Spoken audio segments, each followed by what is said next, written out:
आज मैं आपको सबसे अच्छे ट्रेड्स बनाम सबसे खराब ट्रेड्स का असली उदाहरण बताऊंगा। मैं हाल ही में एक ऐसे आदमी से मिला जो डे ट्रेडिंग से हर महीने 1 से 2 लाख कमा रहा था। मैंने उससे बात की और उसने बताया कि सिर्फ 1 साल पहले वो अपने 83% ट्रेड्स में नुकसान उठा रहा था।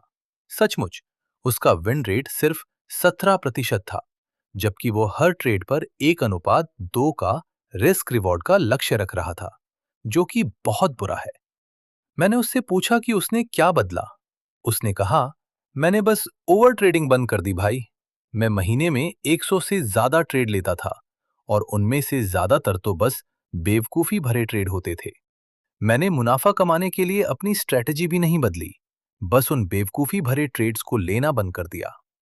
मैंने उससे पूछा कि उसने खुद को ओवर ट्रेडिंग से कैसे रोका। उसने एक सिस्टम बनाया। ट्रेड में घुसने से पहले वह सेटअप की क्वालिटी के आधार पर उसे एक लेबल देता था।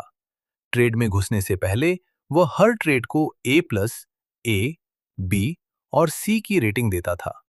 पिछले महीने में उसने 147 ट्रेड लिए, उनमें से सिर्फ 17% ही जीते।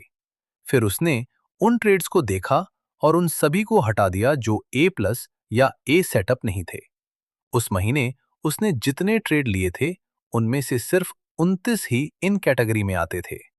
और उन पर विन रेट कितना था? 62%।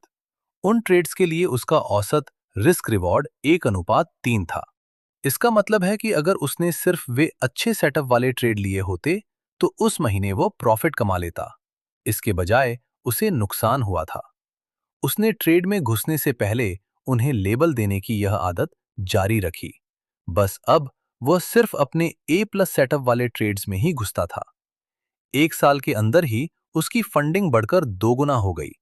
यह उसकी स्ट्रैटेजी बदलने से नहीं हुआ। यह कोई फैंसी इंडिकेटर जोड़ने से नहीं हुआ। यह उसकी साइकोलॉजी सुधारने से भी नहीं हुआ। वह यह सब सिर्फ ट्रेड में घुसने से पहले उन्हें लेबल देने और सबसे अच्छे सेटअप वाले ट्रेड्स लेने से हासिल कर पाया।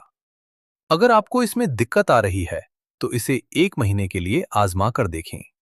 कोई भी ट्रेड लेने से पहले उस सेटअप को एक रेटिंग दें। शायद आप पहले से ही जानते हैं कि कौन से सेटअप अच्छे हैं और कौन से नहीं, लेकिन लालच की वजह से आप फिर भी गलत सेटअप में ही ट्रेड ले लेते हैं। लेकिन जब आपको यह एहसास हो जाएगा कि अगर आप सिर्फ अपने सबसे अच्छे सेटअप पर ही ट्रेड लेंगे, तो आपको असल में फायदा होगा। तब आप भी सिर्फ अच्छे सेटअप पर ही ट्रेड लेना शुरू कर देंगे, ठीक वैसे ही जैसे इस ट्रेडर ने किया था। आपको यह वीडियो अच्छी लगी हो तो लाइक और शेयर जरूर कीजिए।